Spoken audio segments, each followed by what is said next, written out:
Hey everybody, and welcome back to B&B's Football Happy Hour.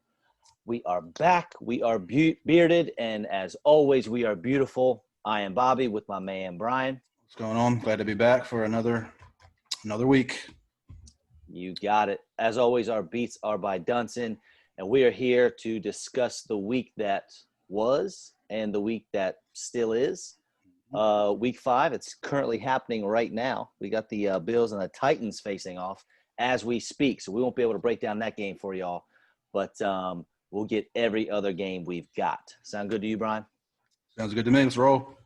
All right, so one thing before we get into these last week's games I wanted to talk about is I just saw that Roger Goodell and the NFL has finally said, hey, we are going to do the smart thing here, and if we can move a game to week 18, 1 week after the regular season because of all this COVID nonsense, that's what we're going to do. And they can even move it back to week 19 or 20. So first off, that's the commonsensical thing to do. I don't know why we haven't been doing that from the get-go. And second, if we can do that, why aren't we doing that right now? That way we're not changing everybody's schedule. We're not messing with bye weeks. We're just flowing. And it's like, you know what? If a team gets all their games in and then finish week 17 and then they make the playoffs and they got a 3-week layoff before the playoffs start, whatever, who cares? We're getting the season in. We're getting the playoffs in. Look, it's 2020. Just let them play these games in what makes the most sense. And extending the week, the season, and let them play in week 18, 19, 20 if we have to. Perfect. And then guess what? Joe Pisapia, our boy, was on here a couple weeks ago talking about let's do the Super Bowl on President's Day weekend in February. Perfect. There we go. Seems like a no-brainer to me. What do you think?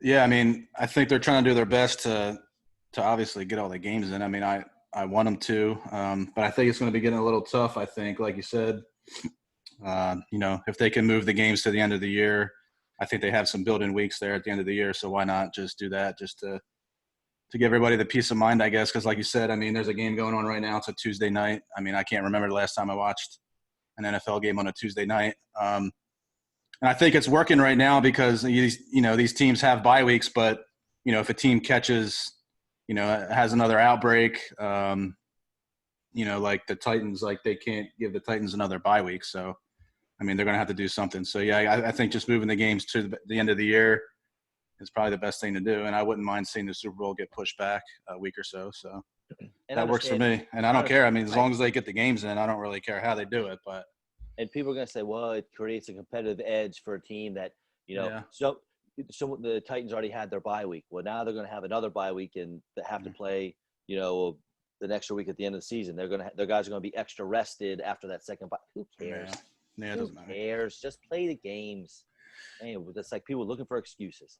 Yeah, I mean, like you said, it's 2020, so I think, obviously the NFL season wasn't going to go off without any kind of hitch. So, I mean, they're kind of going through their deal right now, and I guess they're doing a pretty good job. I mean, the Titans were off for, it seemed like 3 weeks, but I guess they had no positive cases the last 2 days or something they said. So, I mean, I guess that's good enough to play a football game. So we'll see the aftermath of this game or see if anything happens afterwards. But yeah, I think Goodell's trying to hold on and keep everything as normal as possible. But at some point, maybe, I mean, we're getting to we're almost coming up to the halfway point of the year, I guess, in a few weeks. So, after that point, I think it's starting to push the games back towards the end of the year. And I don't know. And I did read what they say. They might do the playoffs in a bubble. I think they were thinking about that, they were saying.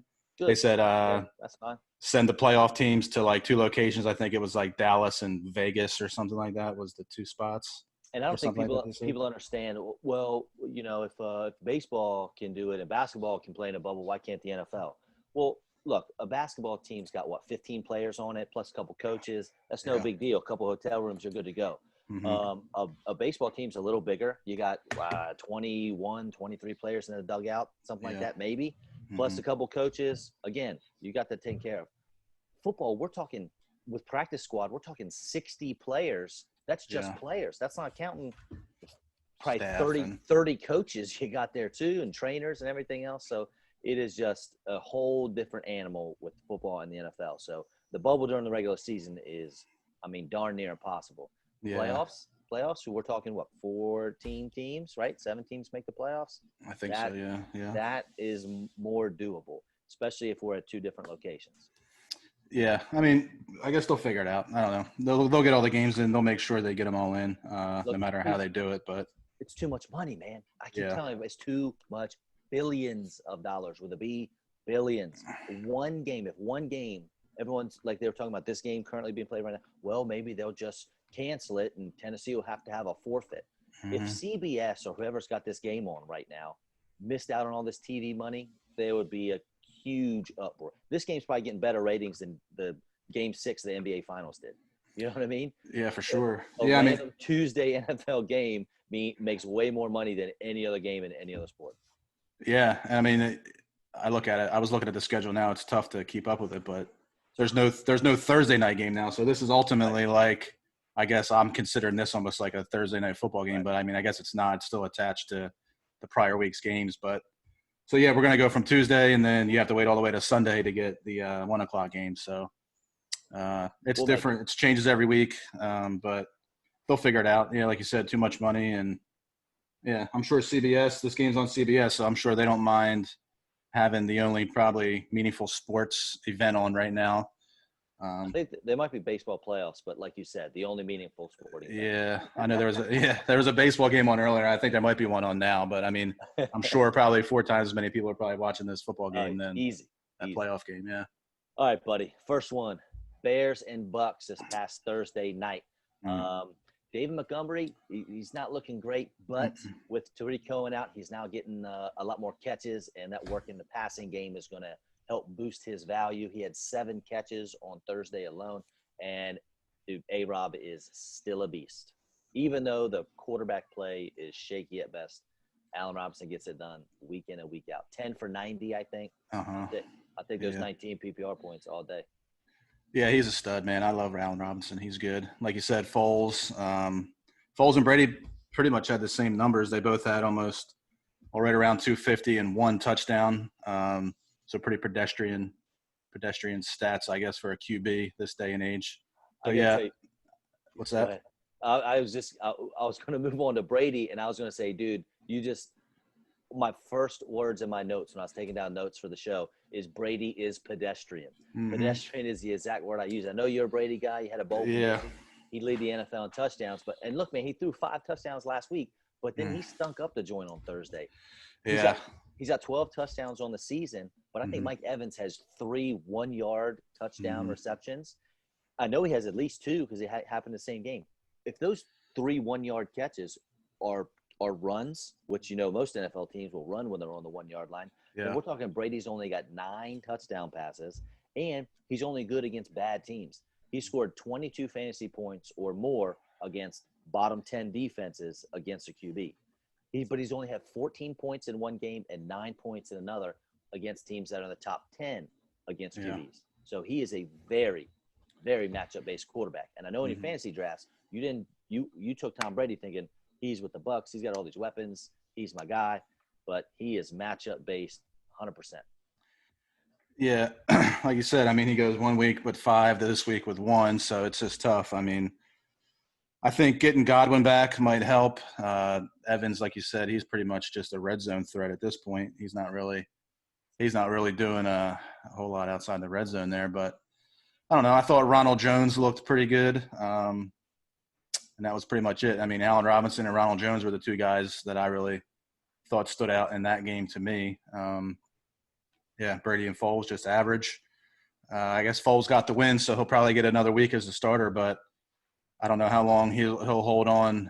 They might be going back to Trubisky at some point if he can't. What a mess that would be. Yeah, I mean, not that that's going to get any better, but I don't know. He'll have to. I guess as long as he keeps winning, I mean, it doesn't matter if you win by 10 or 1. I mean, I guess he'll stay in there, but it's true. Well, I don't know. Yeah, Trubisky was 3-0. Yeah, got the yank. Yeah, so I don't know, but we'll see. But all right, next one we got Carolina and Atlanta, dude. Mike Davis is great, man, and this is a perfect example of a system working for their players. And the system that they have in Carolina is super running back friendly. It reminds me of the Denver Broncos in the late 90s, early 2000s, which we talked about on here before, Yep. as well as the Kansas City Chiefs around the same time frame. Look, it doesn't matter who's getting the ball and what back is back there. They're going to be able to produce. And I think Mike Davis has done enough that when C-Mac comes back from his ankle injury, which should be the next 2 weeks, week, 2 weeks, 3 weeks, then, I mean, there's no reason for Christian McCaffrey to get 20, 30 touches a game. Mike Davis has shown he can handle it. Why not put him in there? I know you just paid McCaffrey a bunch of money, but I'd much rather my superstar be healthy if I can let this guy who's, I mean, again, Mike Davis isn't Christian McCaffrey, but he's pretty darn close, at least as far as production goes. Yeah. So I think he was the top scoring running back in the league this week for fantasy-wise, like 29 points or something. He did good. He was the rock. Yeah, he had, 9 catches, 60 yards, touchdown, 89 yards rushing. So, yeah, man. It's tough. Like you said, I mean, even when McCaffrey comes back, it's going to be hard. Yeah, I mean, he's definitely stealing touches away from McCaffrey, I think, even when C-Mac comes back. So, and I know McCaffrey owners don't want to hear that, but it's the truth. If I'm the Carolina Panthers, if I'm Matt Rule, that's what I'm doing. I'm definitely giving, Mike Davis 10, 15 touches a game because they run the ball. I mean, McCaffrey was getting 20 to 30 touches a game by himself. They have plenty of running back touches to go around. And Robbie Anderson is solidly the number one receiver for Carolina. DJ Moore is just number 2. And who knew that Robbie Anderson could run such great routes? If you watch him, he is so smooth in his route running, which just proves once again how dumb the New York Jets are. All they did was have him run straight down the field, throw him up, low percentage passes, and that was it. But here he goes to Carolina. They give him some routes, and he's so smooth with it and dominating. He's a top 10 fantasy receiver. Yeah, he surprised me. I mean, he'd probably be one of my biggest surprises of the year. I mean, 100%. Robbie Anderson. I mean, he was a guy that you might take towards the end of your fantasy draft, stash him on your bench, I guess. But, he's a must start, I think, at this point every week with the targets that he's getting. I guess it's the old Temple connection there, I guess, with Matt Rule, man, because his old college coach knows how to figure him out. So I guess he's got that figured out. But the Falcons on the other end, I mean, this is the final straw, I guess, for Dan Quinn. Got the old can this week. Even the general manager, Dimitrov, got canned. So, bye, Tommy. Yeah, they're gone. So, yeah, man, that's tough. I think he probably should have got fired after that Super Bowl, but that's just me. But, hey, they let him hang around for a couple more years, and this year ain't too much better. Matt Ryan, I don't know, man. He looks like he's 50 years old out there. It's tough. He's pretty rough. He's terrible without Julio. He is terrible without Julio. Good thing Gurley. I mean, Gurley had a good game. He had 120 yards and a TD on 14 carries. So, I mean, you're looking at a pretty high percentage yards per carry right there. But I don't know. He's not going to do that every week. And like you said, without Julio, I mean, Ridley went last week with nothing. And then this week he had 8 catches for 136. So he's kind of hit or miss here and there. But man, Matt Ryan looks rough. I mean, the Carolina Panthers, they give up rushing yards to anyone, whoever's in the backfield of the team. So, now, don't get me wrong. Gurley went out. He performed well. He looked good. And hopefully he continues. I mean, I like Gurley. But he's brittle. He's getting older. That arthritic knee or, whatever it is. If I'm a Gurley owner, I'm going out and I'm picking up Brian Hill. Brian Hill has looked pretty good. He's looked explosive when he's gotten the ball. For the season, now granted, he has a lot less carries than Gurley, but he's averaging more yards per carry than Gurley. He's averaging 5.3. Gurley's only at 4.7. And our boy Calvin Ridley's blowing up. I think earlier in the year, someone in their bold prediction said Calvin Ridley would lead this team in receiving this season. That's almost me. It's looking pretty good right now. Yeah. I mean, it's easy to do when Julio sits out every week. So, but he's the only guy there. And Hayden Hurst, he's on my fantasy team. He's about who? Hayden, yeah, exactly. He's about never heard of him. He's about 12 hours away from getting cut and benched on 2 of my teams. I don't know. I thought he would do a little better than he did. I think he had 2 catches for 12 yards or something like that. That's not cutting it. I could sign I don't know. Anybody else in the league probably did better than him this week. So Look, I'll find this is the somebody. thing. I played Hayden Hurst in I think all of my daily leagues because if he Mm-hmm. wasn't going to perform this week, I don't know when it's going to happen. Yeah, And I mean, I don't think it's happened. I think he's done. yeah, that was probably the final straw. I might be pulling the plug on him on most of my teams. So Now, let's turn it around. Let's get a little happy thoughts going here with the Las Vegas Raiders and the Kansas City Chiefs game. mm-hmm. What an upset. Raiders come out and beat the Chiefs. It was awesome. I loved watching it. Not that I'm have anything against the Chiefs. I just like a good upset. And Josh Jacobs is about as safe as it gets when it comes to fantasy running back. He's got, I think, 18 or more touches in every single game. He gets the goal line work. Yep. I hate that they take him out sometimes on third downs occasionally, but it's, I'll take that for all of the work that he does get week in and week out. Yeah, he had 23 carries, 77 yards. So you're not looking at a ton of yards, but I mean, twice in the end zone. So I mean that trumps all those yards. So that doesn't, don't worry about that. And let me see, Chiefs first loss since November 10th, 2019. So you're almost looking at a full calendar year since those guys lost. So I think they were due for a loss. So they can take that L.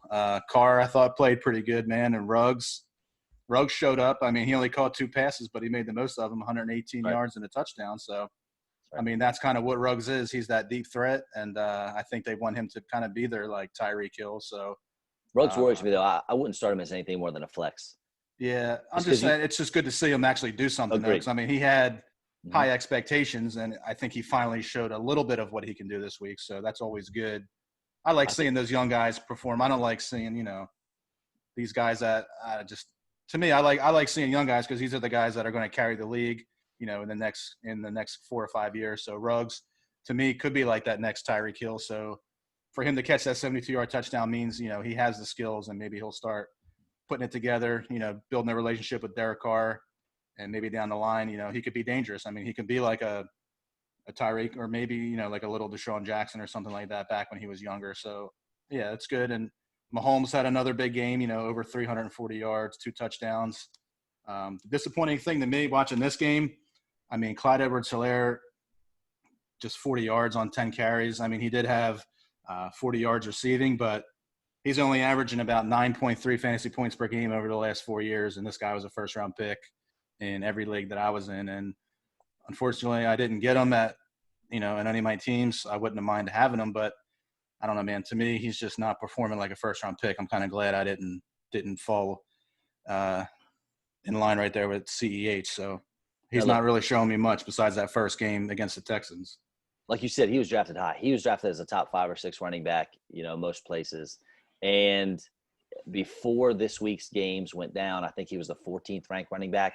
He is going to drop big time after this kind of half a dud. It's not even that he's, killing you. It's just not anywhere near what you expected.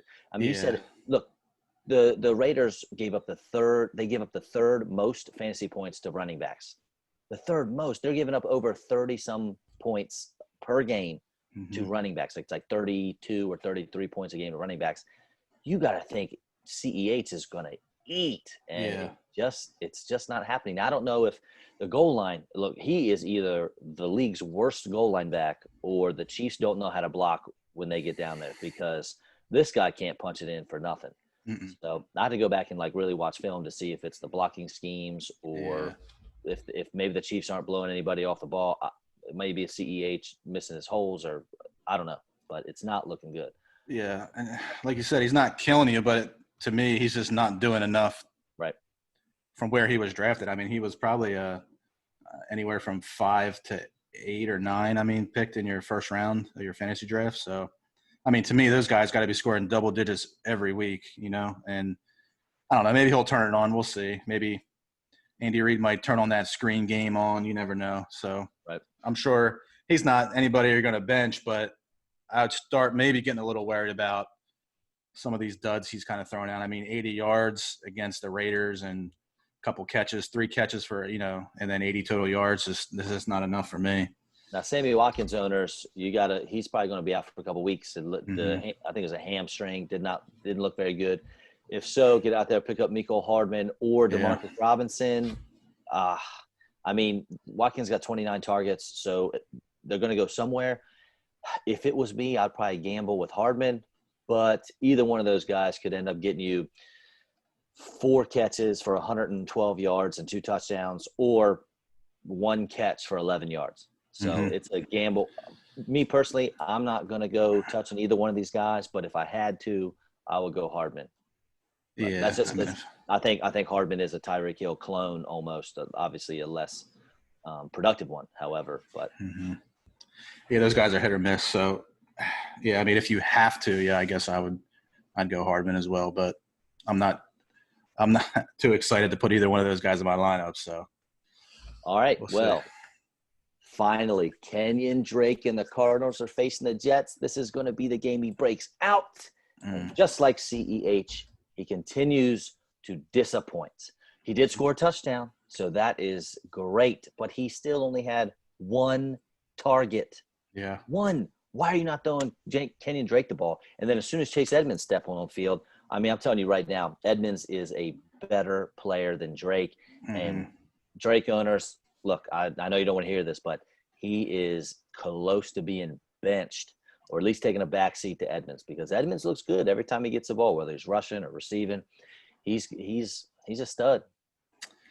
Yeah, I did watch a little bit of this game. I mean, it wasn't the best of games, but yeah, I did want to watch a little bit of Drake. And Edmonds is a guy that I picked up a couple of weeks ago and kind of been stashing him on my bench, and I might be unleashing him in a few weeks here. Look, you could do a lot worse in your flex for sure. Yeah, I mean, look, he had, and like you said, I mean, Drake, he had 18 carries, but only 60 yards. And like you said, when Edmonds stole 2 touchdowns away from him, I mean, that's not good if you got Kenyon Drake, because now, you know, they have the faith, I think, in Edmonds, and I mean, and they're throwing him the ball. You know what I'm saying? I mean, like you said, they're just not targeting Drake for some reason, and Edmonds is definitely stealing plays. And I think it's going to keep increasing every week. I mean, as long as if he's scoring 2 touchdowns a week and he doing what he does, I mean, Kenyon Drake's going to be on the field less and less. So that's tough because Drake was, you know, you're drafting him as your RB1 probably in most of your fantasy definitely leagues. RB2 for sure. But yeah, for sure. But I mean, he was an RB2 this week, but that's 1 week. He hasn't been an RB2, I don't think, any other week. Yeah, and overall, I mean, good game, I guess, for the Cardinals. They got their offense right. I mean, I know it was the Jets, but, you know, they just lost to the Lions and the Panthers the last 2 weeks. So sure. I guess anything can happen. Murray, I think he set his career high with 380 yards passing, so he's kind of back in the fold there, 31 yards rushing. What helps when you have maybe the best wide receiver in the league and no one on the other team that can guard him. Yeah, I mean, DeAndre Hopkins, his ankle looked fine. He looked better. I mean, I thought last week he was kind of running half speed out there, looked like to me last week. So against they played the Panthers last week. So yeah, he looks fine. And yeah, it must be nice to throw to him 10 or 12 times a game. So now, dude, I think Adam Gase is coaching the Jets like a fantasy football manager, because he has Le'Veon Bell, who he obviously hates for whatever reason. And Le'Veon's out for a few weeks. He comes back this week. He looks fairly good. He's a slippery running back.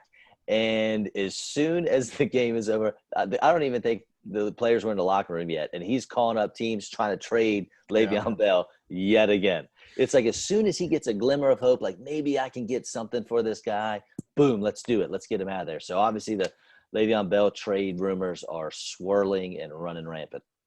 Yeah, I saw that, I guess, Sunday night or something like that. So, yeah, we'll see. I mean, I think they've been trying to trade him for at least ever since they got him. Year. Yeah, so I don't know. And New York football's not doing so hot right now. I mean, I don't think the Giants or the Jets have a win. So I tell you what, though. They don't. So there's one Jet you can go for. My man, Jamison Crowder. Yeah.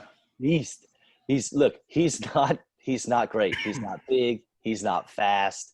He just runs these little crossing routes. He gets targets. He gets receptions. He dropped 8 catches, 116 yards, and a touchdown this week. Now, he's missed a game or two, but if you look at it just strictly a points per game basis, he is second in the league behind only Devontae Adams. He's averaging like 22 fantasy points a game. Yeah. If he stays healthy and plays the rest of the games like this, he's going to be a top 10 receiver at the end of the year. Yeah, for sure. Yeah, and that was with Flacco. So, I mean, it doesn't matter who the quarterback is. Yeah, that's what I mean. Flacco, it's backup, it's nice to have a receiver that's quarterback proof. Yeah, for sure. Yeah, like you said, yeah, Crowder. I like Crowder, man. He produces. He's not a big name. He kind of falls under the cracks. I mean, if you ask somebody to name, if you probably ask somebody to name a player on the Jets, he probably wouldn't even come up on most people. You know what I'm saying? Like, right. They might say Le'Veon Bell, Sam Darnold, and then they'll be like, oh, yeah, I forgot he was on the team. But, yeah, he's a beast, man. And I think it's pretty safe to say Trevor Lawrence is probably playing somewhere in New York next year. Yeah, you're probably right. Probably right. All right, so this next game was very confusing for me. The Eagles and the Steelers. Mm-hmm. The Eagles played terrible, and they can't really help it because their O-line is in shambles. Carson Wentz is not good, and I know a lot of it has to do with that O-line, but even when he has a little bit of time, he is missing wide open receivers, and he will make a cup 2 or 3 plays in a row, and I'm watching it and I'm thinking there are very few other players in the NFL that could make this play, make this throw. And then he'll go 2 or 3 plays throwing a ball in the dirt, holding on to it too long. He's not even doing these little pump fakes. I mean, I'm watching him in the pocket with Pittsburgh, who has one of the best pass rushes in the league. He's got heat all around him, and he's doing these huge pump fakes, taking up time, taking sacks. Yeah. I don't understand it. I don't know. Wentz has got me confused. Mm-hmm. I don't know what he's doing back there. He's panicking. It's ugly. But the Eagles, 3 minutes to go in a game, they're only down 2. They're driving to kick a game-winning field goal. Yeah, just another tough game. I mean, they hung in there. They scored 29 points, but I guess they forgot to watch some film on Chase Claypool because they just let him kind of do his thing. He had four touchdowns. I mean, 1 rushing, 3 receiving. I don't know, man. I mean, Deontay Johnson gets hurt. I think in the first quarter he hurts his back or something like that. So you're looking at it like, well, I don't know who else they got out there. They got Slay on Juju, and then Claypool just destroys the Eagles, man, and it's tough. Well, we were both big on Claypool coming out, right? I think. Yeah. I mean, I know I was. I'm pretty sure you were. He is big, he is an athletic freak. I mean, this dude can run. He can jump. He is a great football player. All these people, though, they're going to be like 4 touchdowns. Wow, they're going to blow 40% of their fab money trying to get this guy who's on the, probably on the waiver wire in most leagues. But calm down. It is very, very difficult for teams to sustain 3 fantasy wide receivers. You got Juju you talked about Deontay, and now if Claypool's there, name one other team in the league that is consistently supporting 3 wide receivers. It's not the Cowboys. No. Because it's Amari Cooper, it's CeeDee Lamb, and it's never really Michael Gallup. Now, this past week, CeeDee Lamb continues to eat. We'll talk about him later. Mm-hmm. Michael Gallup got like 70% of his yards in a final drive with 2 plays. Right? And Amari Cooper, what we got? 2 for 23. It's going to be very hit or miss with Claypool. So listen, if you want him on your team, especially if you're Deontay Johnson or something like that, I mean, I'm not going more than personally, I'm not going more than 15-20% for Claypool. Mm-hmm. That's just me. But I'm sure some people are going to get excited and go too much. Yeah, I'm sure they will. Yeah. I mean, if Deontay Johnson's going to be out for a couple of weeks, I mean, I think in those weeks that he's out, he'll do fine. But we don't know that yet. I mean, you don't know that. Yeah. I mean, they didn't really say what was wrong with him. They said he hurt his back. So, I mean, he was standing on the sideline. So, I mean, I don't know. Back injuries are kind of tricky. I don't know. We'll see. But if he's out a couple of weeks, I mean, I guess you could maybe throw him in there based off a matchup. But look, if it comes, but we have to know tonight, or tomorrow, Tuesday night or Wednesday, depending on when your waivers are. Mm-hmm. I know a lot of leagues are moving towards Wednesday, which I think is probably a good idea. We get the first practice reports on Wednesday, so you have a better idea to put in those waivers Wednesday nights. But now, if you told me guaranteed Deontay Johnson's out 4 weeks, well, Claypool, I might be able to invest in a little more in that.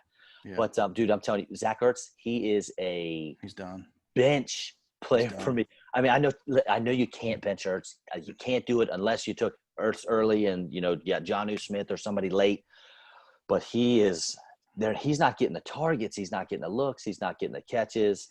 And more importantly, though, one thing about this game that I think a lot of these fantasy managers and football fans in general should look at, and that's Miles Sanders. If you just look at a box score, that doesn't tell you hardly anything. You need to know what you're looking at. And more importantly, you need to know the why. So if you look at just a box score, Miles Sanders, 11 carries, I think 80 yards. We're talking 7.3 yards a carry. Wow, that's awesome. Well, what you're missing here is that 74 of those 80 yards came on one play. He had 0.6 yards a carry for the other 10 carries. Okay, 6 yards in 10 totes. That's not going to cut it. So make sure you really look at the why things happen and why did this guy get these stats, because they can be very misleading sometimes. Yeah, I'm worried. I'm worried more about Ertz. He looks completely uninterested out there. I think the whole contract thing kind of took a lot of wind out of his sails. He didn't get that extension like he wanted, and to me, he looks like he doesn't want to be out on the field. So, well, he's definitely not going to get it now. no, he's definitely not getting it now, and I think he knows that. And I think he's done, man. I think mentally he's just kind of, yeah, I don't know. He just doesn't look like he's interested out there playing, to me. And Sanders, I mean. Yeah, 80 yards. I mean, on 11 carries, 2 touchdowns. But he's a guy I'm not too worried about. I mean, the 2 weeks prior, he had 95 yards a game. So, I mean, we're talking about the Steelers. I mean, they're pretty good. So very good run defense. If you got to run it back, they're going to get the Steelers.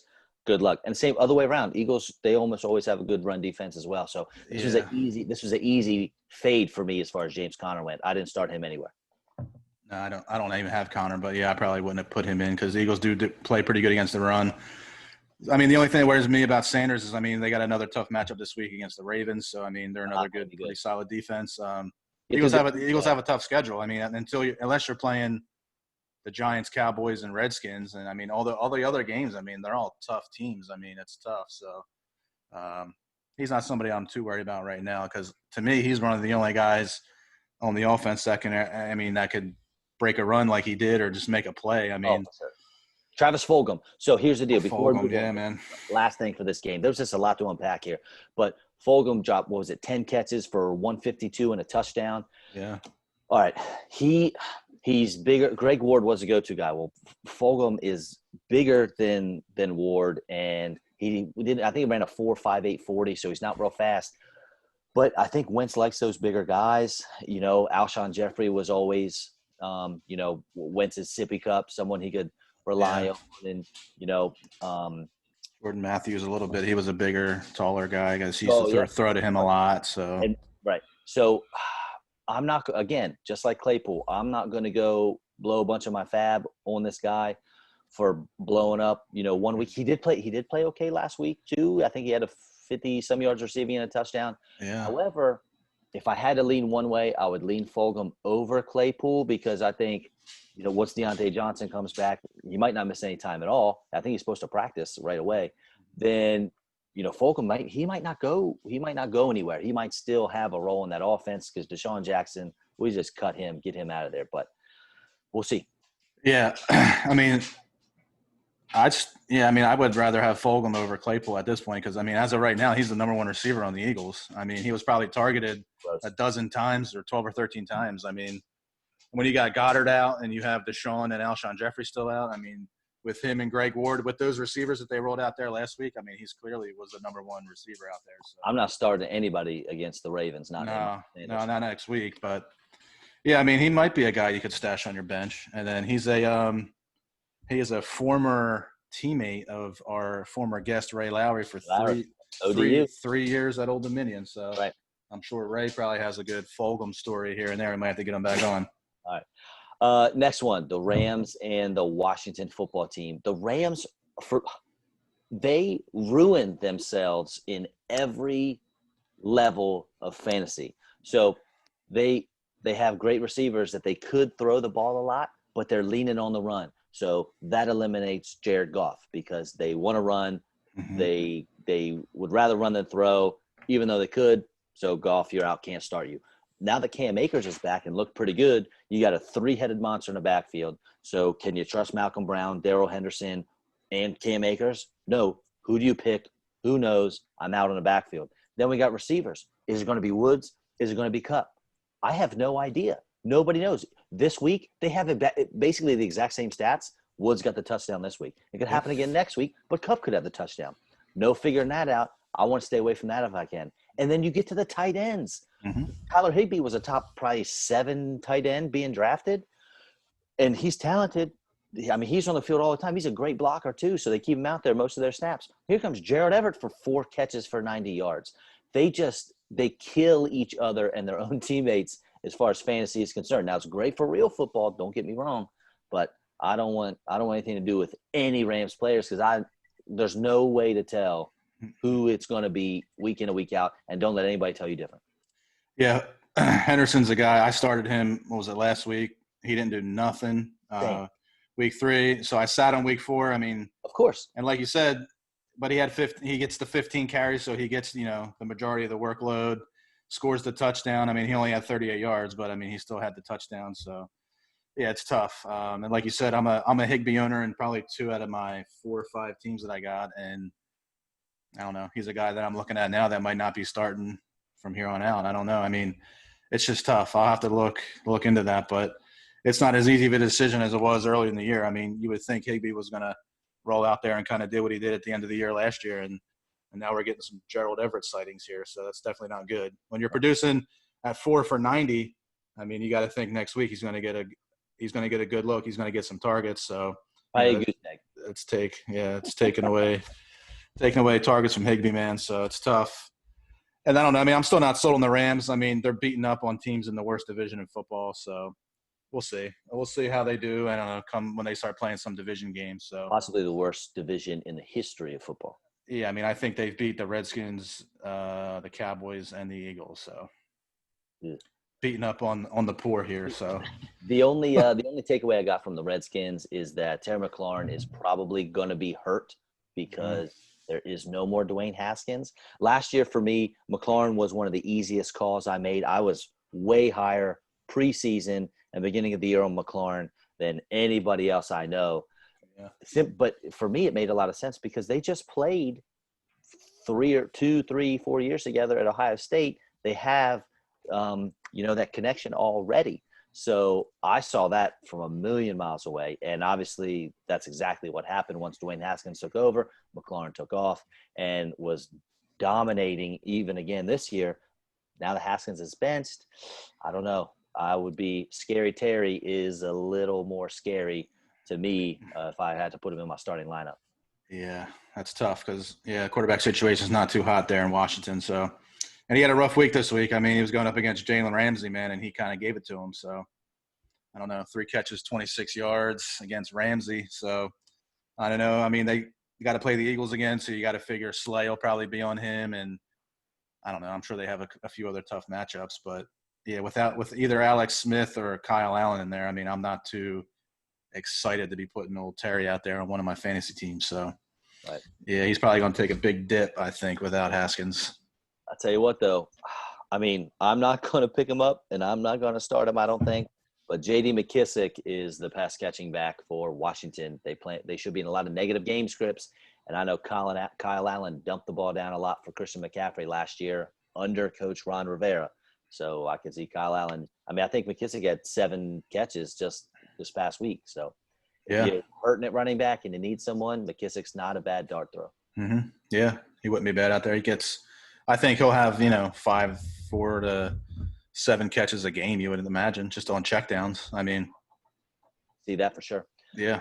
Next game was a terrible one to watch. Poor Joe Burrow and the Cincinnati Bengals going into Baltimore. I still had some people, touting Joe Burrow as a top 12 quarterback this week. I have no idea why. You knew the Ravens were going to eat him alive. He got sacked 7 times, I think. There's nothing he could do. He was under duress all day long. And, Brian, as much as I hate to say it, I got to lay A.J. Green to rest.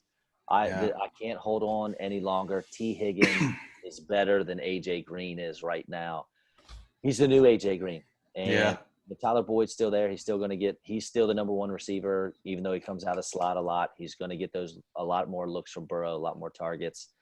But Higgins is good. He is good, and the AJ Green is not. He's done. He's done, man. And I think he's hurt anyway, right? Didn't he strain? He pulled his hamstring or something like that. So Yeah, I think he had 0 targets, 0 catches.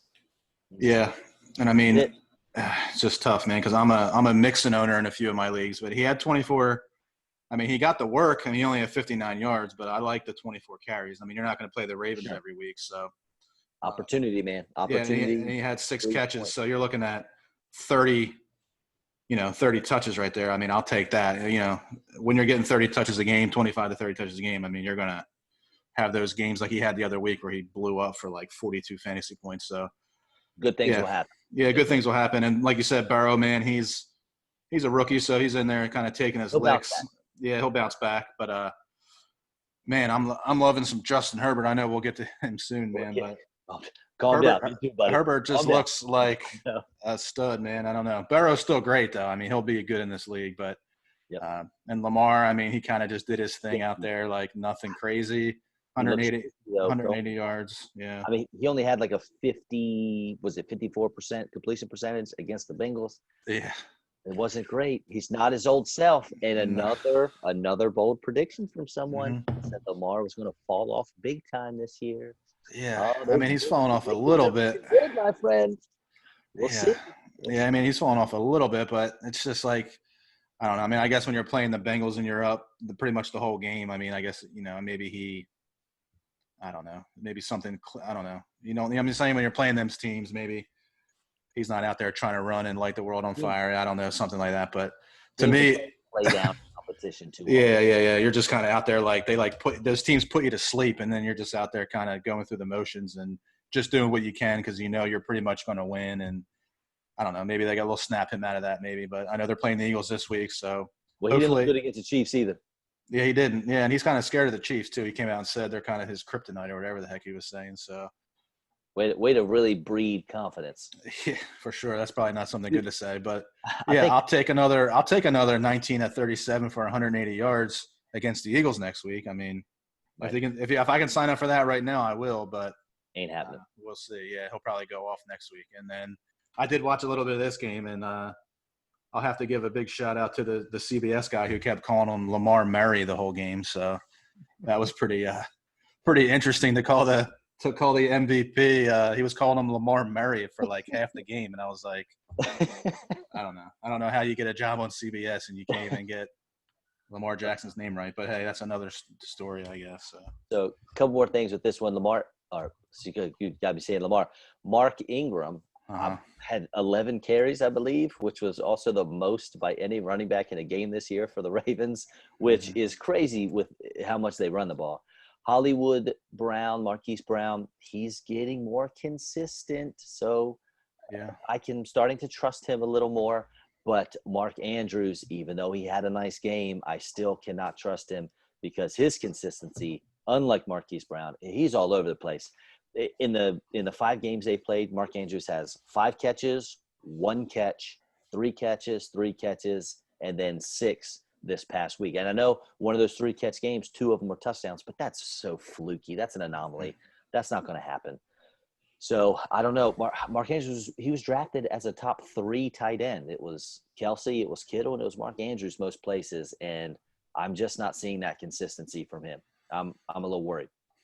Yeah, man, he's kind of in the Ertz boat with me. I don't know, man. He's kind of – it's not that bad, but he's getting there. I mean, I don't know. He's putting up better stats than Zach Ertz, but he's just inconsistent. I don't know. He's just not getting those looks like he was last year. And I don't know. J.K. Dobbins, he's kind of just an afterthought at this point. He, like, barely plays now. I don't know. It's kind of weird to me, but I don't know. Maybe they'll unleash him maybe soon. I don't know.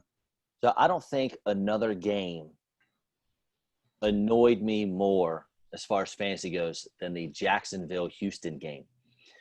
Couple reasons. One of them was Mr. James Robinson, the undrafted rookie for running back for the Jaguars, who has been tearing it up this year. He's going against Houston, who their defense has given up the 7th most points to running backs, and he blows it. He stinks up the joint. He had – what was his total? 70 total yards, I think. Well, the least amount of rushing yards, 3 of the last 4 games, he's had at least 62 rushing yards alone. He only had 70 total yards against this horrible Texans D. And it's a perfect example, though, of sometimes you do everything right. You get the right player, you get the right matchup, and it just doesn't work out. This is one of those ones where, sometimes you go to sleep at night, you're like, oh, who am I going to pick? This guy, whatever. And you pick one and it doesn't work out and you can't sleep at night. This one, look, no matter what, this was the right pick. It didn't work out, but it was the right pick. So if you went with Robinson and he let you down, that's not on you. Nothing you can do about it. You made the right call. Yeah, I would keep riding Robinson. I mean, I'll just chalk it up as a bad game, or just not a super productive game. I think he's top 6 running back going into this week. Yeah, and I'm not, I'd still keep riding him for a little while. Now, Chark also let you down in this game. DJ Chark, wide receiver for the Jaguars. He let you down, but Laviska Shenault did not. I think, if he's free in your league, he's probably not because he's been doing okay recently. Someone probably scooped him up. If not, definitely get your hands on Laviska Shenault, especially if Chark is sitting out. Every single game this year, Shenault has not had a game where he has regressed as far as catches goes. He's gotten 4, 4, 6, 6, and this past week he had 8 catches. So everything is pointing up for Shenault. Plus, he gets a few rushes a game normally. Yeah, he's definitely a guy I would look to put in a flex, or even at receiver. I mean, if you have a bunch of guys on bye, he looks good. He's another one of those rookie receivers, man, that looks really good.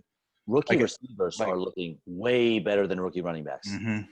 And Chark, I mean, I guess he went out pretty early with the ankle injury, so I don't know. I mean, I don't know if he'll be out. He might miss a week. I don't know. I haven't really read up on it, but I don't know. He's already been out, right? He was already out, wasn't he? Like earlier, a couple weeks ago, he was out, right? Yeah. Well, I mean, and we all know I was big on Chark coming into the year. Cortland Sutton and DJ Chark, I was two of my so high on both of those guys, and they're killing me. Yeah, I mean, when he's in there, he's a beast, but he's just, I don't know, he's getting these little nagging injuries, so it's definitely not helping. And with him out, Shenault should eat. I mean, he should get, I don't know, I'm looking at, he shouldn't regress. I mean, if he had 7 or 8 catches this week, I would look for the same or maybe even more. I mean, with Chark being out. And Minshew, again, everybody loves old Gardner, but, man, the guy he's just not winning, man, so I just don't know. This year might be his final straw. I don't know. We'll see how they finish out, but I think go ahead. I mean, he puts up decent stats. You look at it, you're like, man, he had 300 yards and 2 touchdowns. But, I mean, his teams just aren't winning, man. They just look completely – I don't know. They just don't look good. And the Texans aren't good at all. They fire their coach. And then beat the Jags by 16. So, I mean, it's just like a weird game. Bill O'Brien hates it. Bill O'Brien hates it, yeah. They can't win a game with him, and they win the first one without him. So now I saw an interesting stat. I'm pretty sure it was – that the Jacksonville Jaguars are the first team in NFL history to lose 3 straight games to winless teams. Probably, yeah. Pretty sure that was what I heard on the radio the other day. Here, Brandon Cooks, if you are listening, I hate you. Do something. I hate you. Why do you do this to me? Brandon Cooks last week, after struggling for 4 straight weeks and throwing up a 0 for you last week, goes out and drops 30 fantasy points this week out of absolutely nowhere. Why do you do this? I was ready to drop you and cut you and send you to the waiver wire. And now, not only do I have to keep you, I'm scared again to start you because what if you give me 3 points again this coming week? Why did you have to do this? I would have much rather you just wet the bed again and just been your normal underproducing self so I could get rid of you and not worry about it. But now I had 30 points on my bench in every league I'm in because for some reason I had to have Cooks.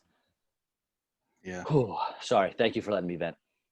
Yeah, man, he's tough, man, because you see that one – those 30 points sitting on your bench, you throw him in there next week and he'll roll you with like a 2.4 or something like that. So he's tough, man. I don't know. To me, he's like, Odell Beckham blew up, I don't know, a couple weeks against Dallas, and then he didn't do a whole lot this week. So it's like they have those games, and then, you can't rely on Cooks to get you 30 points a game, obviously. But yeah, but He's Can going he to get can end he up get sneaking 10? in I the don't know. highlights again. Yeah. It's a tough decision. I don't know, man. Yeah, I guess you'll just have to go with it by matchup, but I'd definitely be a little cautious throwing him in there because Yeah. he can throw you some serious goose eggs every now and then. So We gotta get out of that game quick. yeah. So next, Miami and San Francisco. Maybe my favorite game of the week because what? 40 what was the score? 43 to 17. 17? Yeah. Miami, what are you doing? Preston Williams Mm-hmm. catching touchdown passes. Devontae Parker blowing up. Mike Gesicki. Fitzmagic was on full display. Myles Gaskin. Everyone in a Dolphins uniform was scoring for you. The San Francisco defense was like Oprah at her show, just giving away prize of the audience. You get fantasy points. You get fantasy points. You get fantasy points. It didn't matter who it was. They were balling out, and I loved it. What an upset. I know San Francisco was dealing with injuries. Jimmy G came in. I mean, I don't know if he actually is hurt. I know his feelings are hurt because he played one of the worst halves of football I've ever seen a quarterback play. And I watched Nathan Peterman throw 7 interceptions in the game. I mean, it was bad. And then, C.J. Beathard comes in after him and doesn't do any better. It was Raheem Mostert's a beast. He came back from injury, 11 carries, 90 yards. He's still rocking and rolling. But, I mean, if you're George Kittle, you're Brandon Ayuk, Deebo Samuel, it's tough to be a receiver and have a good day when your quarterbacks are throwing the ball in the dirt. Yeah. I mean, I don't know how your starting quarterback comes back and then you just look worse because that's tough to do. I mean, he was 7 of 17 for 77 yards in the first half with 2 picks. Then he gets benched. So I don't know what they're going to do. But, I mean, we saw Beathard looked decent against the Eagles. I mean, they almost came back. I think if he would have started against the Eagles last week, they probably would have won.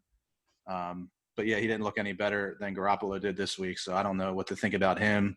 And it definitely hurts Kittle. I mean, it hurts Ayuk. It hurts Deebo Samuel because the quarterback play just flat out stinks. I mean, at this point, and their defense is, like you said, just giving away points. I mean, I thought Fitzpatrick could have been a week or two away from losing his job to Tua, but, I mean, the Fitzmagic was back, man. I mean, he goes for 350 and 3 touchdowns, and you win by 26 points. Tua might have to wait a little bit. I do think he's still going to go in there at some point this year, but not this week, not after you beat the 49ers by 26. And look, 49ers fans, I'm sorry, but next week's not looking any better. You got the Rams. Yeah. Aaron Donald, they just sacked Washington quarterbacks 7 or 8 times. So next week might be rough as well. Yeah. Indianapolis Colts and the Cleveland Browns. The Colts should be 5-0, but Phillip Rivers is not good at football. No. He just gives the ball to the other team any chance he gets. Jonathan Taylor, as much as I loved him coming in, he's still not great. Every week, we're waiting for it. Now, he gets the workload. They're giving him the opportunities. He's just not producing like we thought he would. I'm still bitter about the tight end situation in Indianapolis. The tight ends, the position, they're getting over 8 targets a game. So you have any tight end out there, and you're telling me my tight end's going to get 8 targets a game? I'm all in on that guy, which I thought that guy would be Jack Doyle. But instead, it's Jack Doyle, it's Mo Alley-Cox, and now for some reason, the last 2 games, the leading target tight end for the Colts has been Trey Burton. Mm-hmm. I don't know what's going on there. That makes me upset. T.Y. Hilton finally came out of hiding. Yeah. He got 6 for 69, which isn't much, but you'll take anything from him right now. Yeah, it was good to see T.Y. get back out there because last week we kind of talked about him as just not – I mean, he wasn't doing anything this year. So, I mean, in the PPR league, 12.9 points. I mean, it's not anything crazy, but it's way better than what he's been doing. So, that looks good. Rivers, to me, looks – I don't know. He's playing like his age, man. He just looks kind of old, and I think he's kind of on his last leg. Jonathan Taylor, I love that kid. He had the touchdown, which kind of saved him because, I mean, he had 57 yards. He gets the touchdown. I still think they should be using him more, but, again, they roll out Nyheim Hines out there a little bit too much for me. I don't know what they're – nothing. I don't know. I mean, he is good, but I don't know. I think they just need to ride Taylor a little bit more, but we'll see. I don't know. And the Browns, they're kind of surprising me too, man. They're 4-1. Right. And, First time since 1994 when they had old Bill Belichick that they started 4-1. So, And they're still leaning on the run, even though Nick Chubb's out. They're leaning on the run. Kareem Hunt had a decent game. He caught a touchdown. Dearness Johnson is the direct backup for Chubb. He got not many, 8 or 9 carries, I think. Yep. And I think his role is going to increase because surely they don't want to feed Kareem Hunt as much as they've been given him, as much as they have to. Yeah. But not next week. I think they're rolling into Pittsburgh again. And like we said, besides that long touchdown run from Miles Sanders, he was absolutely, completely shut down. So I'm trying to stay away from Cleveland running backs next week if I can. You talked about OBJ already. Mm-hmm. Just, was it 3 touchdowns last week? And then this week that we just had, he nothing, 5 for 58 or something like that. Yeah, And Jarvis Landry, sure-handed Jarvis Landry. He's always going to get, I think he ended up with 8 catches. It may have been back-to-back pass attempts to him, back-to-back targets. I'm talking ball hits him right in the hands.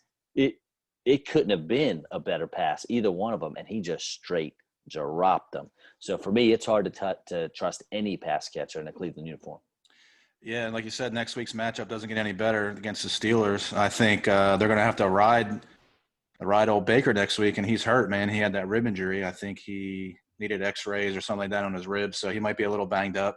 I don't think he'll miss the game, but I don't know. To me, Baker Mayfield's going to have to win that game next week against the Steelers, and we'll see how that we'll see what he does with OBJ and Landry not playing, like their normal selves. So I don't know, man. But I'll give it to Mayfield. He's not doing a whole lot, but he's doing enough, and he's winning games. And fantasy wise, I still don't want him on my squad. Nah, but just real fantasy wise, real life football. I mean, I like Baker. It's hard not to like Baker Mayfield. I mean, I know he's on the commercials. It's so funny. I laugh every time. The commercials are great, man, and it's better. It's even better when they're 4-1 because when they're not good, you're like, I don't know, why is he on the commercial? How does he get on? How does he get on a commercial when they're 1-4? But when you're 4-1, I mean, it's even funnier to me, So you're right. It's good, man. I love Mayfield, but that's how it works. Man, and I like Mayfield, but I think it does stink, man, because he got banged up a little bit in this game, and I think he came out right. They had to put Case Keenum in there, which I think he was only out of play or series. He came back in afterwards. Yeah, and I know he had to do some X-rays. I haven't really heard much about it, but I don't think he'll miss the game. But it's never good when you got some banged up ribs and you're going up against T.J. Watt and some of those guys on Pittsburgh next week in a game where I think they're not going to be able to run a whole lot. We'll see. I think Baker he'll figure it out, though, I guess. I got some faith in old Baker. All right, Giants and Cowboys. And I'm telling you, if I had a Halloween party and someone showed up as Daniel Jones, I would give them the award for the scariest costume because this dude is just straight up bad. Do you know how many touchdowns he has in the last 4 weeks? Not many. Passing and rushing combined, 0. The dude has 0 touchdowns in 4 weeks. He's your quarterback. Mm-hmm. Why is he not benched yet? I don't even know who the Giants' backup is. Maybe that's not why he's benched. Mm-hmm. But, dude, suit up Jason Garrett. Get him back out there again. He hadn't touched a football in 30 years, but he can't be as bad as Daniel Jones has been. Good grief. Yeah. Those who went out and picked up Devontae Freeman, good for you. I talked about this a couple weeks ago. It was easy to see. Wayne Gallman's not going to be the lead guy. It's surely not going to be Dion Lewis. It's Freeman. He went, 19 touches, I think, and the next close guy was Gallman with 8, maybe 9. So Freeman is the guy. And if we can get a couple more targets a game from Freeman, I think he had 3 targets, 2 catches for 27. If we can get even 2 or 3 more targets for Freeman, that's really going to push him up to where you're starting him every week. Yeah, I mean, he's probably one of the bright spots on the Giants if you had to pick one. Like you said, Daniel Jones just plays – I mean, this whole division stinks, and then the Giants are the worst of the worst of the worst. I mean, of that division. I don't know, man. And Dallas, I mean, they lose Prescott. I don't think they were going anywhere to begin with. I mean, that defense is still terrible. I mean, giving up 34 points to the Giants is nothing to be happy about, even though they came out with the win. And I think Dalton's going to be fine. I think Andy Dalton's going to be fine. Yeah. He's not going to lose you many games. He's also not going to win you many games, but he has way more weapons than he ever had in Cincinnati. When you're talking Ezekiel Elliott can hand the ball to, and he got two stud receivers in Cooper when he decides to show up, and CeeDee Lamb is killing it, my friend, killing it. And at least Gallup is, he's passable. He's a decent receiver. I mean, he's not my guy, but he's nice for a number 3. You could do Yeah. it, sure. Yeah, I got Lamb, and I start Lamb in my flex on one of my teams. So I mean, I'm hoping he kind of builds that rapport with Dalton, because I mean he was rolling with Prescott.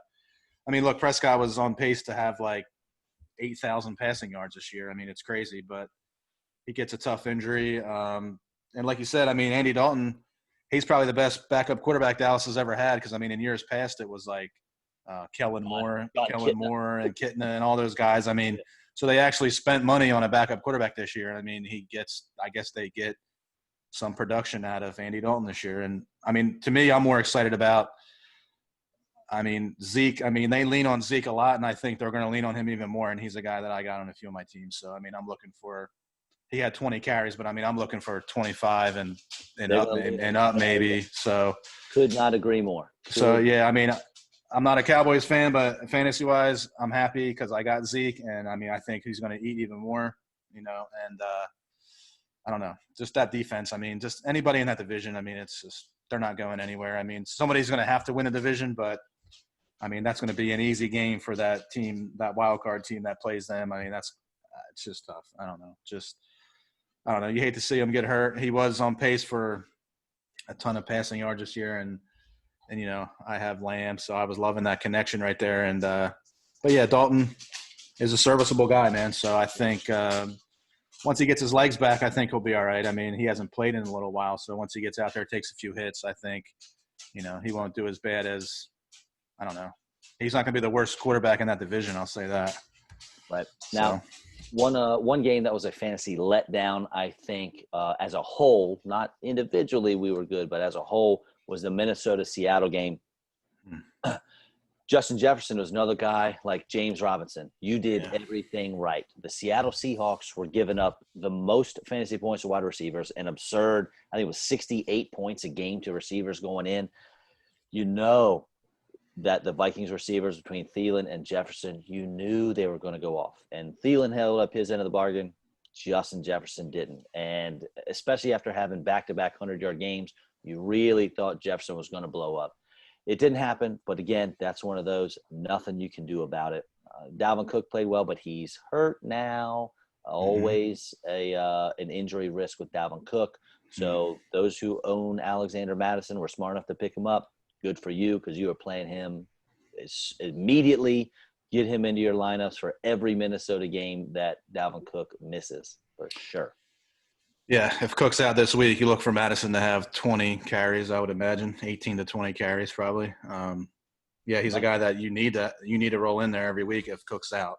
If you're really struggling, if you're in a deeper league, grab Mike Boone too, because basically there's Dalvin Cook and Alexander Mattison. Well, now Cook's out, so it's going to be Madison and Boone. So Boone is going to be the new Alexander Mattison. We had this issue at the end of the season last year as well. Yep.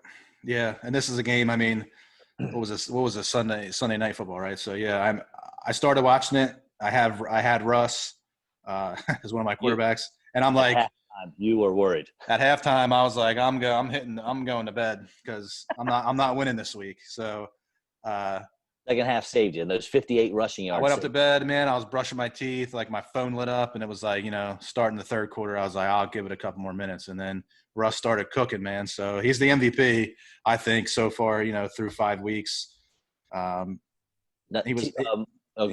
He started 15 of 15, man, but he had he was like 15 for 15 for like 60 yards or something like that in the first half, and then he only ends up with 217 but 3 touchdowns.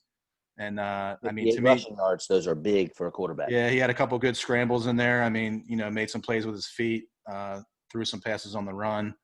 Seahawks, man, undefeated, but I mean, if we're just talking real football here, I mean, I'm just not trusting the defense in the playoffs where where defense kind of wins you. Defense is going to have to win you a game or two in the playoffs, and I don't see that defense holding up. I mean, unless they make a trade, I don't know, or just do something. I don't know, just switch it up. They brought in Jamal Adams, but I mean, the other pieces around him are not great. And then, I don't know, the only other thing about that game, I mean, to me, DK Metcalf, I think, is a top 3 receiver in the NFL. I was just going to ask you if you thought he was a top 5 guy. I think he's top 3 at this point this year. Yeah, man. I don't I know don't how you, know. I don't know how you argue it. I don't Kid's a know. beast. Yeah, I mean, big, tall, just gigantic specimen. I mean, that touchdown on fourth down with the guy hanging off his back. I mean, he just snags it out of the air. And to me, he scored on the play before, the play that they called it. What was it? They called it not a touchdown. But to me, he backed in and the ball crossed the plane, and then they called it a no touchdown, I think, right? Or something. I don't know. I forget towards the end of the game there. But, yeah, I think he caught a pass, and then, he ends up scoring the game-winning touchdown, so it kind of makes it all right. But, yeah, that kid's I don't know, man. 6 catches, 93 yards, 2 touchdowns. Every week. He gets 90 yards every week. Yeah, he's averaging about 100, right at around 100 yards a game. And, I mean, he's scoring touchdowns every week. And Russ, he's got to be going on what? He's got 18 or 19 touchdowns at this point, I think. It's a bunch. Now, Tyler Lockett owners, don't worry. Look, he's been a letdown the last 2 weeks. He started the year 92 yards, 67 yards, 100 yards, 4 touchdowns in those first 3 weeks. Last two's been 39, then 44.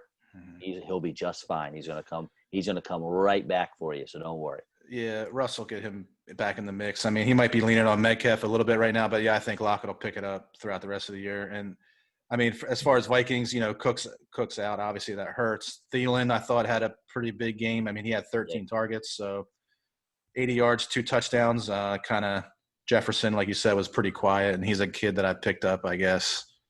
I picked him up pretty early. I've been starting him here and there, and he's a guy that I'm kind of, I don't know. He's one of those cautious guys, so I just don't know what. I don't know. He's hit or miss, so we'll see. I'll have to see about him. All right, last game on the slate, because obviously the Titans and Bills we can't talk about. Yeah, going on right now. All I'm going to say right now is Justin Herbert is good. I'll let you roll with that. I know you've been excited to talk about him. I will say real quick, Mike Williams is a free agent in too many leagues. Mm-hmm. Keenan Allen got hurt. If he's out, definitely get on Mike Williams. Herbert likes to throw that ball deep. Mike Williams is your guy. And as I predicted, Justin Jackson does appear to be the lead back and not Josh Kelly. But go ahead. Give us your take on Herbert. Yeah, man, it's tough for me to say this, but there was Drew Brees out on the field last night and Justin Herbert, and by far Justin Herbert was the better quarterback last night. He's the best player on the field, period. Best player on the field, yeah, regardless of position. I mean, on the field. And then here's a kid. I mean, we weren't really high on him when we did, I guess, our first, couple podcasts. We did our mock drafts, and we were both kind of down on Herbert because he was super inconsistent at Oregon. I was not down on Herbert. I wanted Herbert over Tua. I was big on Herbert. I told you preseason that the Eagles should trade Wentz to the Chargers for that 6th pick so the Eagles could take Herbert. Yeah, I mean, at this point, I would have did that, but I don't know. I mean, coming out of college, he was a super inconsistent, man. I wanted to do it then. Yeah. Wentz. Herbert's great, man. You're right. Herbert's great, man. I don't know. I don't know if it's just kind of he's catching lightning in a bottle, but, I mean, he just started, man, and I look back on it. I mean, look, he hasn't won a game yet, which I know it sucks. But I mean, but he's putting up stats, and I mean, he just looks comfortable out there. I mean, he just looks like he has all the skills, and he's going to be good. And then you have to look at it. I mean, his first, I guess, couple games, he's faced Tom Brady, he's faced Drew Brees, and then who else did they play? Patrick Mahomes. So he almost beat. So yeah, I mean, his first 3 weeks, he's playing, some of the top guys and the all-time greats that are in the game right now. So, I mean, that has to be one of those guys when he played that. Yeah, and I mean, look, they should have beat the Chiefs, and to me, they should have beat the Saints. So, I mean, Bagley missed. Will come, yeah. He missed the kicker for Mike Bagley, the kicker for the Chargers. He missed an extra point and a field goal. There you go. You're good to go, Chargers. Yeah, I mean, look, and if I was going to redraft the team, I think Herbert might have been the number 1 pick at this point. I don't know, man. Him and Burrow are good, but I don't know. We'll see. I mean, you might be right. There's not much to say about the Saints. Kamara's great. Michael Thomas is an idiot. If you didn't know, folks out there, he got in a fight or an argument. I mean, they say he punched a teammate, so they benched him for the game. Never good. Well, yeah, he's down. Now, we'll say Jared Cook gets it done. Like, he makes the most of his opportunities. Yeah. So listen to this. Jared Cook missed a game, right? He's got 5 catches, 2 catches, 2 catches, 2 catches. And going into this week, he's still a top 16 tight end. Mm-hmm. Yeah. I mean, Jared Cook's a guy that catches. He's still top 16. He makes the most of his opportunities for sure. Yeah, I mean, for sure. 2 catches, 52 yards, and a touchdown. I'll take that all day. I mean, Yeah, if I had him, and if you're say you could start Zach Ertz, or if you had Ertz or Cook, I mean, I'm going to start Cook all day, man. for sure. Zach Ertz can ride that pine. We'll give you so that's it. That completes our wrap up of week 5. We'll give you a Mhm. fantasy league update. Can't do it now. We got to wait till after Yeah, I guess this games are game still tonight. going So on. Yeah. check out the page for that on Facebook. And before we go on, I know we're just going to touch on a couple of this week's coming games, but we do have an awesome guest coming on. We got Tommy Polly, ex-NFL linebacker, coming on with us. We're going to do a special interview with him tomorrow, Wednesday, so it should be posted either late Wednesday or most likely early Thursday morning. Yep. So we got 2 good episodes this week. Our normal breakdowns of the week, and then another good interview with our first national champion coming on the show here, because he was on the FSU team that beat Virginia Tech and Michael Vick back in '99, 2000. So That's got to be a heck of a story to hear. I'm excited. I'm sure Michael Vick. Yeah, he played Michael Vick as a freshman in '99, and they won that game. I think they went back to the national championship the following year, lost to Oklahoma, but still, I mean, a guy that's played in 2 national championships, played in a Super Bowl, and he's won a national championship. So it should be a good interview. He seems like a good guy, and I'm sure he'll have some good stories too. All right, give a game 2, maybe 3 games coming up you want to discuss real quick about week 6. Yeah, I mean, rolling in week 6 here, I mean, kind of like week 5, I think there's really only maybe 2 or 3 games that are good. All the other ones are kind of snooze fests in my mind. Cleveland, Pittsburgh, we touched on it a little bit. It'll be tough to be a Brown in that one. Tough to be a Brown. It's in Pittsburgh. They had some fans in the stands there in Pennsylvania. They're allowing some fans. So it'll be tough. We'll see how Baker, see if he's, how really hurt those ribs are.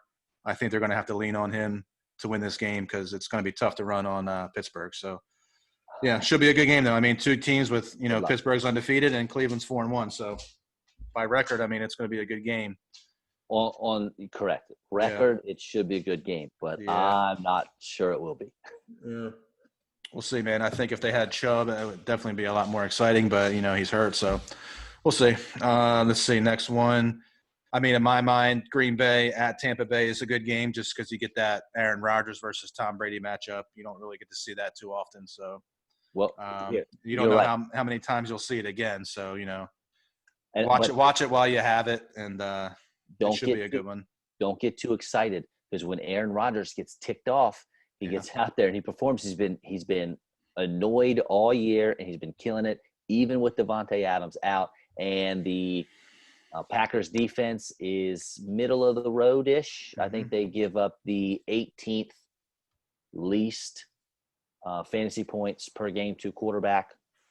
So we just talked about Tom Brady being matchup basis is middle of the road. Brady's probably going to have a middle of the road performance.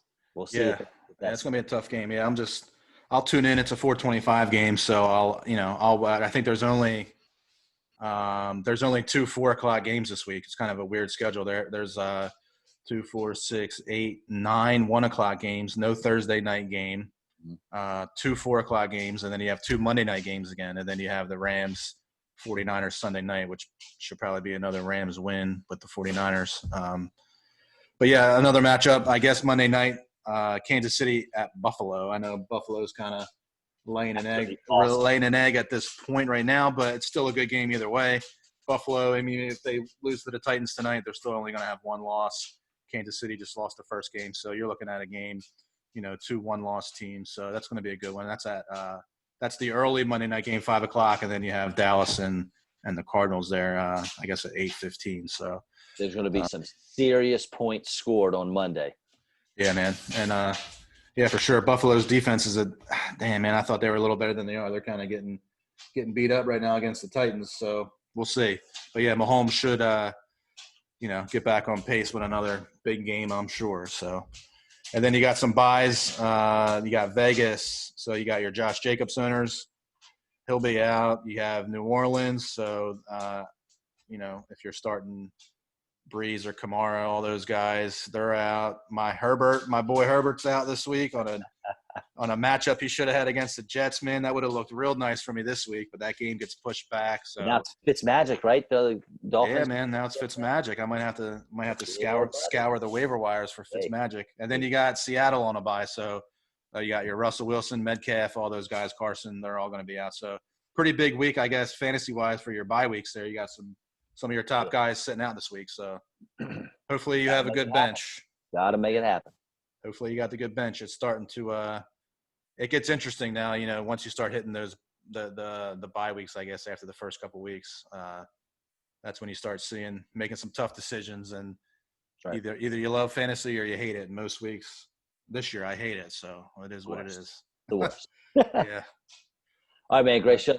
All right, man. We'll be back at it this time tomorrow night. So yes, thanks everyone for listening. Yeah, man. Let's see. We added another platform. What was it? I mean, we have Pandora. Obviously, we added that last week.